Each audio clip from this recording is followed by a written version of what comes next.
Welcome in everyone to another video recap of Ohio hockey courtesy of OhioBobcatsHockey.com. I'm Justin Sampson, joined alongside Ryan Boyd up here in the mezzanine of Burton Arena. We're here to recap the weekend that was as Ohio took care of business against West Virginia, sweeping them in that season series to begin the 2011-2012 season and starting the year 3-0. Now Ryan, they started off business pretty handily on Friday, taking West Virginia 5-2. Got a little bit more of a game than they bargained for in the Saturday affair, barely squeaking out that 5-4 win with that masterful goal by Zach Tisdale in the final seconds. Yeah, Justin, no doubt about that. On Friday night, the Bobcats took a 5-0 lead early into the second period, so there was really no doubt about it in that game that they were going to hold on to get another victory. But as you said, Saturday night was a very, very hard-fought game for the Bobcats. They actually went into that third period trailing 3-2, and even after taking a 4-3 lead off of two Brett Agnew goals, they once again found themselves tied 4-4 before the big goal you talked about by Mr. Zach Tisdale.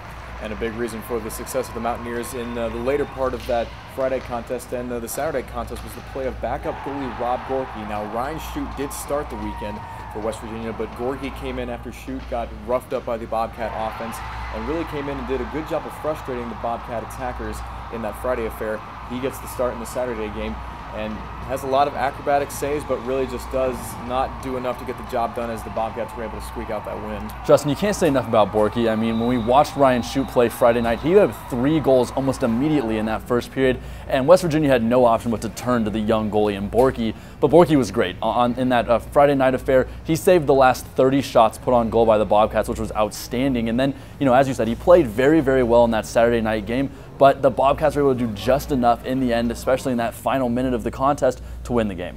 And you go over to the Bobcats side of the netminder, and really you can't say enough about the play of Teddy Dushkin this weekend, who has just been stellar in between the pipes as he's been getting that starting nod. The freshman Brendan Madden got the start on Saturday, but was pulled in favor of Dushkin after I think Coach Morris saw that this was going to be a little bit more of a tight affair. But solid job by Madden to start and go in that first game. But really, as I said, you can't say enough about the efforts of number 33.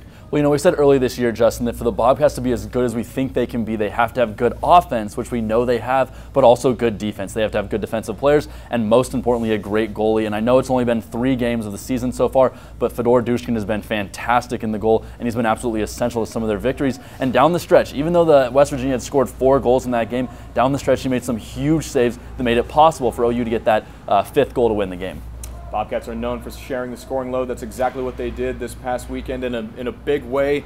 Bobcats start off the season 3-0 and now hit the road to the Nelson Center for the ACHA Showcase. Be sure to stay tuned to OhioBobcatsHockey.com for more previews all the way up until the puck drops this Friday. So for Ryan Boyd, I'm Justin Sampson here at Bird Arena. This is Ohio Bobcats Hockey.